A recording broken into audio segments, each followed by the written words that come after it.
네, 안녕하세요. 원래 내일까지 4단계 거리두기였는데 2주간 더 연장된다고 해서 우리 소상공인이나 또 우리 교회 예배드리는 것 모든 면에 있어서 큰 어려운 시기를 겪고 있습니다. 그래도 협조하며 모든 이 무더위와 코로나 시기를 잘 이겨낼 수 있기를 우리 대농제일교회 교인들을 축복합니다. 오늘 새 힘을 얻으라 하는 제목으로 이사야 40장 27절에서 31절의 말씀을 가지고 하나님 말씀을 선포하도록 하겠습니다. 제가 주중에 새벽 시간에 테니스를 치는데요. 그 테니스장에서 만나서 인사 나누며 지내는 남자 어르신이 계십니다. 80대 중반 되신 분이신데 저하고 성만 다르고 이름이 같아요. 그래서 저를 늘 좋아라 이렇게 하시는데 그분과 간혹 말씀을 나눌 기회가 있어서 대화를 해보면 그분이 어릴 적부터 가난한 집안의 시골에서 태어나서 홀로 객지로 나와서 자수성가하신 분이더라고요. 그래서 나름대로 성공한 그 길을 걸었고 대기업에서 명예롭게 은퇴도 하셨고 자기 인생을 돌아보면서 지난 세월 동안 자부심이 대단하시더라고요. 그런데 신앙 문제에 대해서 물어볼 기회가 있었죠. 믿음 생활을 하신 적이 있느냐, 교회에 다닌 적이 있느냐, 지금 신앙생활에 대해서 관심이 없으시나 물어봤더니 그분 결론은 나는 나 자신밖에는 믿지 않습니다. 그렇게 대답을 하는 것을 들었습니다. 그런데 그 모습, 그 대답이 당당해 보이질 않아요. 젊고 힘과 권력과 돈이 있는 재벌의 젊은 청수가 그런다면 저 사람 아직 세상에 힘이 있고 의지하는 든든한 백이 있어서 저러는구나 이런 생각도 하겠지만 이제 80대 중반에 테니스 가방 맨 어깨마저도 힘겨워 보이는 그 노인의 모습, 발걸음조차도 버거워 보이는 그 초로의 늙은이 입에서 나는 나 자신밖에는 믿지 않는다 이 말씀하시는 모습이 당당해 보이기보다는 왜 이렇게 안쓰러워 보이는지 모르겠습니다. 이제 사세에 얼마나 더 사시고 자기가 점점 더 늙고 병들고 걸음조차 걷기 힘든 그런 모습으로 변할 터인데 그 어떻게 자신도 하나 몸도 추스릴 수 없는 인간이 어떻게 스스로를 책임지고 어떻게 스스로를 믿을 만한 존재라고 되릴 수 있는가 하는 것입니다. 그 노인뿐만 아니라 우리 각자가 다 한번 생각해 보시기 바랍니다. 우리 자신이 그만큼 우리 자신의 미래와 안녕을 보장할 만큼 그만큼 든든한 존재가 되느냐는 거예요.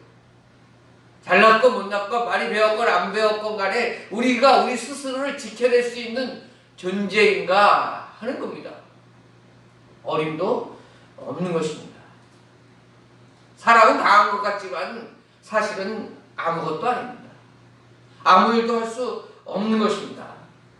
하나님께서 만들어 놓으신 이 피조세계 우주 만물 앞에서도 아무것도 아닙니다. 생각해 보세요. 이 우주가 얼마나 광대합니까? 현재의 과학으로도 이 우주의 생성과 그 끝이 어딘지 알 수 없습니다. 아마 우주까지 가지 않더라도 이 지구 한번 생각해 보세요. 우주 안에서 이 지구는 또 바닷가의 모래 알갱이 같이 아주 하찮은 존재인데 이 지구와 비교해도 우리 인생은 또 아무것도 아닙니다. 이 우주를 만드신 분, 그 하나님과 비교하면 우리 인생은 먼지만도 못한 그것이 사실인 것입니다. 여러분, 우리 과학 하나만 제대로 잘 이해하고 있어도요, 이 지구가 단순히 만들어지고 지금 운행되어지는 것이 아님을 금방 알 수 있습니다. 한 가지 예를 들어 볼까요? 이 지구와 태양과의 거리가 1억 4,960만 킬로미터입니다. 근데 지금보다 이 태양과 지구의 거리가 단 1cm만 더 멀어져도 생물들은 얼어 죽고, 이 태양과 지구의 거리가 단 1cm만 지금보다도 더 가까워져도 생물들이 타 죽는다고 합니다. 이걸 어떻게, 이 정확한 거리를 어떻게 우연히 거리가 정해질 수 있게 되냐는 것입니다. 지구는 23.5도로 기울어져 있습니다. 이 기울기가 조금만 더 좁아지면 적도는 뜨거워서 극지방은 추워서 생물이 살 수 없다고 하지 않습니까? 기울기가 지금보다 반대로 더 넓어지면 역시 사람이 못 산다고 합니다. 이것도 우연입니까? 이런 과학적인 사실들을 조금만 연구해봐도 금방 결론이 나옵니다. 그래서 세계적인 무신론 과학자들까지 이렇게 말합니다. 조물주가 누군지는 내가 잘 몰라도 이 지구가 그냥 생길 수는 없다.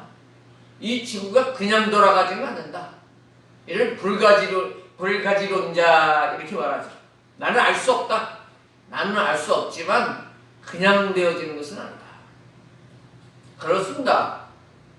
무신론자들은 알 수 없다고 말하지만 우리는 분명히 알고 있습니다.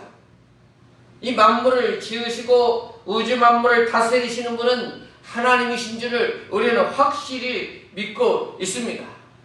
그러기에 이 우주 만물에 지으신 하나님의 작품 속에서 지구의 태양과의 거리라든지 지구의 기울기라든지 또 여러 가지 과학적으로 정말 설명할 때에 감탄할 수밖에 없는 그런 사건들을 볼 때마다 하나님을 찬양드릴 수밖에 없습니다. 하나님 정말 절묘하십니다. 하나님 정말 대단하십니다. 하나님 만드신 작품이 정말 놀랍고 감사하고 찬양드립니다. 이렇게 고백할 수밖에 없는 것입니다.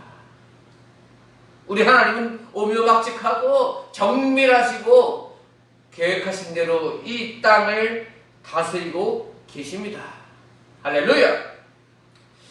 자, 오늘 본문에 해당하는 이사야서는 1장에서 39장까지 그리고 40장 이후에 66장까지 크게 둘로 나눌 수 있는데 그 분위기가 사뭇 다릅니다. 특히 40장 이후의 말씀은 바벨론 포로로 잡혀온 이스라엘 백성들에게 새로운 위로와 희망을 주는 말씀들이 40장 이후에는 계속 나오고 있습니다. 그런 맥락에서 오늘 본문의 말씀 27절을 보시면 야곱아 어찌하여 내가 말하며 이스라엘아 내가 이르기를 내 길은 여호와께 숨겨졌으며 내 송사는 내 하나님에게서 벗어난다 하느냐. 여기서 야곱도 다 이스라엘 민족을 가리키는 거예요. 자, 지금 이 말씀은 이스라엘 백성들이 바벨론 포로로 잡혀온 지 약 2세대가 지난 상황입니다.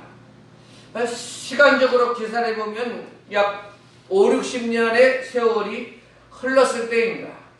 이때에 이스라엘 포로 사람들이 뭐라고 말하는 거냐면 내 길은 여호와께 숨겨졌다. 내 송사, 재판 용어죠. 우리의 소원이라고 이해하면 돼요. 내 소원하는 것도 하나님에게서 벗어났다. 이런 뜻입니다. 무슨 말입니까? 이 포로 지역에 우리들이 생활하면서 이제 5, 60년이 지난 이 시기에 하나님으로부터 우리는 버려진 존재들이다. 하나님은 우리를 잊으셨다. 우리 앞날은 이제 캄캄하다. 우리가 이제 어떻게 될지 소망이 없다. 라고 이스라엘 백성들이 말하고 있는 상황인 것입니다. 여러분 앞에서 말했던 80대의 노인처럼 우리가 우리를 스스로 책임져야 되고 우리가 믿을 만한 존재가 우리밖에 없다면 바로 이 포로의 고백이 또한 맞다 할 것입니다. 5, 60년의 포로 생활 속에 무슨 소망이 남을 수 있을 수 있겠습니까? 소망이 끊어진다면 이렇게 말할 수 있겠죠. 여러분, 오늘 하루에도 우리나라에서만 해도 7, 80명씩의 스스로 목숨을 끊는 사람들이 그렇게 하루에도 많이 있잖아요. 어린 청소년부터 노인에게까지 많은 사람들이 스스로 목숨을 끊는 이런 시대를 살고 있습니다. 그들이 왜 스스로 목숨을 끊습니까? 너무 힘들어서요? 너무 억울해서요? 더 큰 이유는 소망이 끊어지는 것입니다. 희망을 보지 못하는 것입니다. 어느 철학자가 이렇게 말했어요. 살 이유만 있다면 우리는 어떻게든 살아갈 것이다.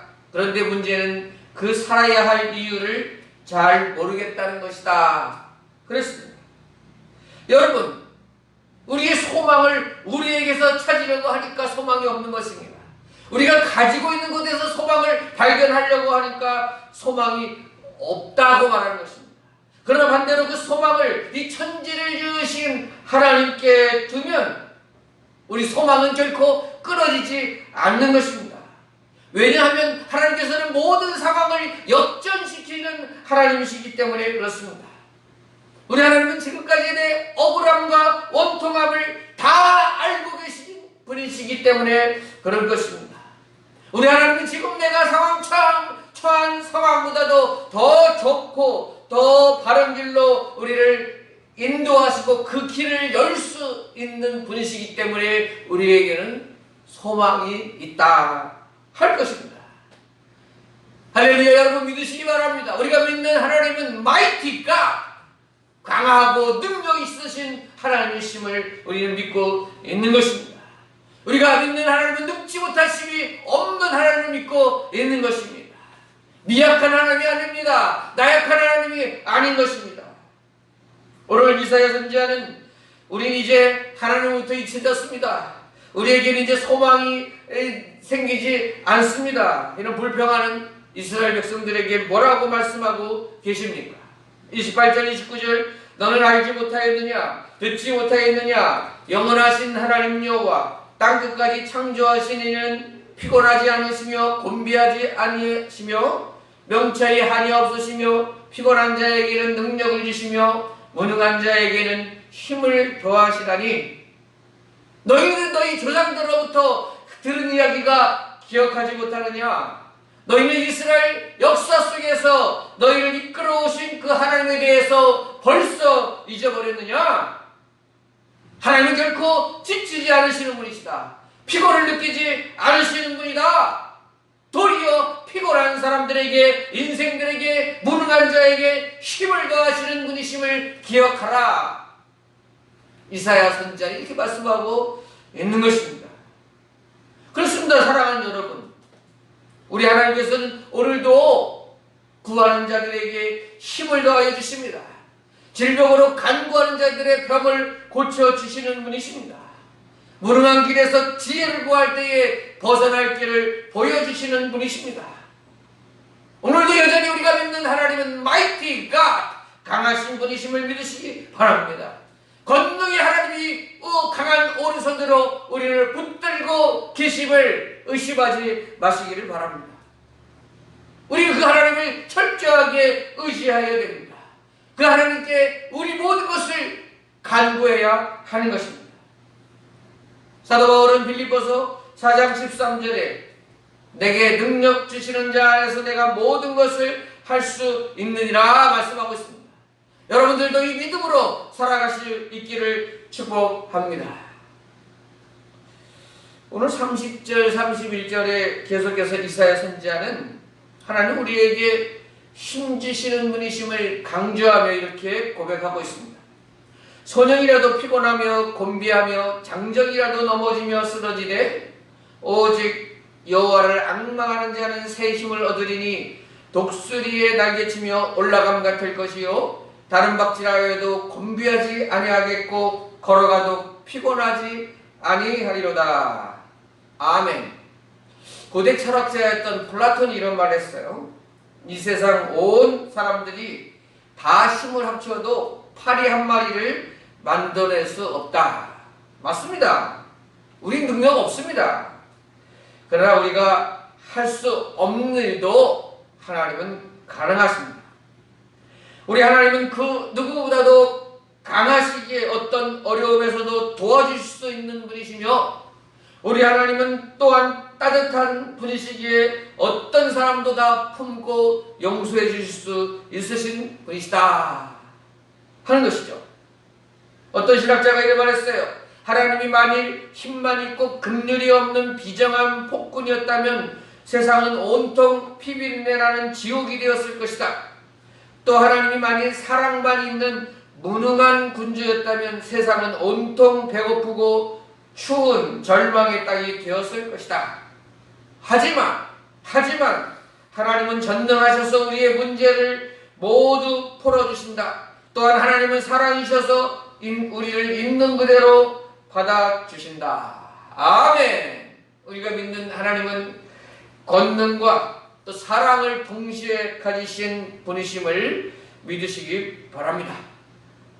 우리 예수님께서 요한복음 16장 33절에 세상에서는 너희가 환난을 당하나 담대하라 내가 세상을 이기었노라 이렇게 말씀하고 계십니다. 오직 너희가 환난을 당하나 담대하라 예수님 말씀하셨어요.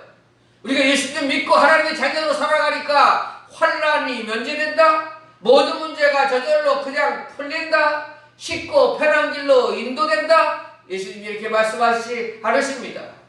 우리가 하나님의 자녀로 살아가지만 오직 환난을 당하는 길을 걸을 수 있다. 환난을 곧 눈물골짜기로 통과하는 길을 걸을 수 있다.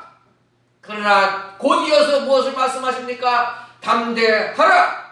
담대하라! 내가 세상을 이겼노라 이렇게 말씀하고 계십니다. 우리가 환난을 당하고 코로나19와 같은 상황을 당하고 교회의 무너짐을 당하고 어려운 시간을 당하지만 우리가 담대할 수 있는 것은 능히 도우실 수 있는 전능한 하나님이 우리를 붙들고 계시기 때문이다. 우리 예수님은 모든 근심과 걱정거리를 한꺼번에 다 해결해 주시겠다고 약속하지 않으셨지만 분명하게 말씀하시는 것은 내가 너희와 함께 하노라. 두려워하지 말라. 내가 너를 도와주리라. 이렇게 말씀하고 계시다는 것입니다. 그렇기 때문에 우리가 가장 큰 축복이 무엇인가? 우리의 앞의 문제가 해결되는 것이 아니라 주님이 언제 어디서나 우리와 함께 하시겠다는 그 약속 가운데 살아가는 삶, 어떤 문제 속에서도 주님이 능히 우리를 피할 길을 내시고 이 환난 가운데서도 담대하게 우리를 붙들어 주실 것이라고 하는 그 신앙으로 살아가는 삶이 가장 축복의 삶임을 기억하시기를 바라는 것입니다. 오늘 본문 31절에 오직 여호와를 앙망하는 자는 새 힘을 얻으리니 독수리가 날개치며 올라감 같을 것이요 그랬어요. 여러분, 독수리와 참새가 나는 방식이 서로 다르다 그래요. 참새는 오직 자신의 날개 힘만으로 날기 때문에 계속해서 날개를 저어야 됩니다. 반면에 독수리는 기류를 타고 날아갑니다. 제가 자연 다큐멘터리를 보니까요, 왕 중에 왕인 독수리가 글쎄 지상에서 까마귀들한테 먹이 쫓겨가지고 꽁무니치는 장면을 보았어요. 새 중에 왕인 독수리가 저게 뭔가 꼼짝도 못하더라고요. 그런데 이후에 독수리의 장대한 장면, 창공을 가르는 날개를 활짝 펴고 기류를 타고 날아가는 독수리의 모습을 보면서 야, 저것이 독수리구나 라는 사실을 깨닫게 되는 거예요. 기류, 하나님의 능력을 타면 독수리는 왕같이 행동하는 거예요. 나비와 나방의 차이를 아십니까? 나비는 태양으로부터 활동에 필요한 에너지를 얻는 반면에 나방은 자기 힘으로 에너지를 얻습니다. 아침이 되면 나비는 가만히 앉아서 젖은 날개를 말리면서 햇빛을 받고 힘을 얻어 우아한 자태로 하늘을 날아오르지만 나방은 자기 힘으로 날개에 밤새도록 파닥거리면서 날아다닙니다. 우리는 참새입니까? 독수리입니까? 우리는 나비입니까? 아니면 나방입니까? 여러분, 전능하신 하나님을 알지도 못하고 또 알면서도 그분의 무한한 자원과 힘을 공급받지 못하고 오직 자신의 힘만으로 살아가는 사람들은 사는 것 자체가 힘이 됩니다. 무슨 일을 당하든지 혼자 힘으로 판단하고 결정하고 해결해야 되기 때문에 인생이 버겁습니다. 어려운 일을 만나면 절망할 수밖에 없습니다. 소망의 노래를 부를 수가 없습니다. 여러분, 우리가 앞서 말한 80대 중반의 노인처럼 끝까지 자기 자신을 책임져야 되는 인생이라면, 믿을 곳이라고는 자기밖에 없는 인생이라면 얼마나 안쓰럽고 불쌍한 인생으로 끝나는 것입니까? 그러나 그렇지 않습니다. 우리에게는 전능하신 하나님, 마이티 갓, 강하신 분이 온전히 우리에게 있기에 우리와 함께하기 때문에 우리는 든든한 것입니다. 남들이 모르는 평안함과 넉넉함이 있는 것입니다. 항상 여유가 있는 것입니다. 우리는 언제까지 나방처럼 홀로 몸부림치며 살아가서는 안 되는 것입니다. 나의 조건과 환경을 바라보며 날마다 한숨 지으며 살아갈 인생이 아닌 것입니다. 전능하신 하나님, 사랑의 하나님, 그 하나님을 믿고 의지하며 살아가야 할 인생인 것입니다. 그러기 위해서 늘 우리의 연약함을 고백해야 됩니다. 나의 연약함을 인정하지 않는 난 그 약점을 극복할 수 없는 것입니다. 나는 사람들이 속 사람은 죽어가도 겉모양은 괜찮은 듯 살아갑니다. 내일 자살할 사람도 그 페이스북을 보면 오늘의 무슨 맛집에 들리고 굉장한 행복한 것처럼 꾸며놓은 것을 보게 됩니다. 그러나 그의 실제 모습은 그렇지 않은 것입니다. 우리는 하나님 앞에 늘 모자람을 인정하며 살아야 되는 것입니다. 주님의 도움 없이는 하루도 살 수 없다고 하는 사실을 고백하며 하루하루 전지전능한 하나님으로부터 주시는 그 힘과 능력을 공급받고 살아가야 되는 것입니다. 나는 나 자신을 믿을 수 있는 존재가 아닙니다. 하나님 아버지, 제 코에서 콧김만 나오지 않아도 저는 살아갈 수 없는 나약한 존재입니다. 저는 오늘도 하나님의 도우심을 필요로 합니다. 전능하신 하나님의 이 능력에 입대어서 그분이 주시는 힘으로, 그분이 주시는 지혜로, 그분이 주시는 능력으로 살아갈 수밖에 없는 나약한 존재입니다. 저는 오늘도 주님을 의지합니다. 나의 힘이 되신 여호와여, 내가 주를 사랑하나이다. 나의 힘이 되신 여호와여, 내가 주님을 의지하나이다. 이런 고백으로 살아갈 때만이 진정 승리할 수 있음을 믿으시기를 바랍니다. 오늘 하나님은 의지하는 자에게 하나님의 힘과 능력을 주시겠다고 약속을 하십니다. 우리는 이 모습 이대로 주님을 의지하며 살아가면 됩니다. 실패해도 좋습니다. 병들어도 좋습니다. 못 내게도 좋습니다. 주님께 다시 입대어 우리의 손을 뻗고 우리를 간구하고 주님을 쳐다보면 주님은 다시 한번 우리를 회복시켜 주십니다. 다시 우리를 안아주시고 능력 주시고 지혜 주시고 새 힘을 주시는 줄로 믿습니다. 나의 힘이 되신 여호와여, 내가 주를 의지하나이다. 나의 힘이 되신 여호와여, 내가 주님을 사랑하나이다. 이 고백으로 한 주간 살아갈 수 있는 여러분 되시기를 바랍니다. 그 힘으로 나의 살아갈 능력과 동력을 삼으시기를 바랍니다. 나의 능력의 원천이 주님께 옴을 늘 고백하며 살아가시길 바랍니다. 그러나 하나님의 전능하신 손길이 반드시 도와주실 것입니다. 반드시 일용할 양식으로 먹이실 것입니다. 모든 역겨고 환난으로부터 구해낼 길을, 새로운 길을 열어 주실 줄로 믿는 것입니다. 이 코로나 4차 대유행 시기에도 다들 어렵다고 아우성치지만 그럴수록 힘들수록 어려울수록 우리의 힘이 되신 여호와를 앙망하며 살아가는 대농교육의 모든 선동님들 되시기를 주님의 이름으로 축복합니다. 아멘. 기도하겠습니다. 온 천지 만물을 지으시고 다스리시는 하나님 아버지 감사드립니다. 부족한 저희들에게 불순종의 자녀로 고집과 아집 속에 살아가지 않게 하시고 믿음의 눈을 주시며 만물의 창조자여 주관자이신 하나님 아버지를 바로 알고 믿게 살아가게 하심이 감사드립니다. 오늘 주신 말씀을 다시 한번 기억하며 내 힘의 근원이 내가 아니요 내가 의지할 대상이 이 세상 것 내 힘, 내 능력이 아님을 다시 한번 고백드립니다. 전능하신 하나님께로만 소망을 두고 오늘도 주님의 도움의 손길에 잇대어 살아갈 수 있는 저희들 되도록 인도하여 주시옵소서. 사랑의 주님, 빠른 시간 내에 이 코로나 4차 유행으로 벗어나게 하시고 하나님 앞에 대면하여 온 교회들이 예배드리게 하여 주시옵시고 소상공인을 비롯한 이 코로나의 어려움을 당하고 있는 백성들의 눈물을 기억하여 주셔서 속히 일상으로 회복되는 은혜를 베풀어 주옵소서. 예수님의 이름으로 간절히 기도드리옵나이다. 아멘.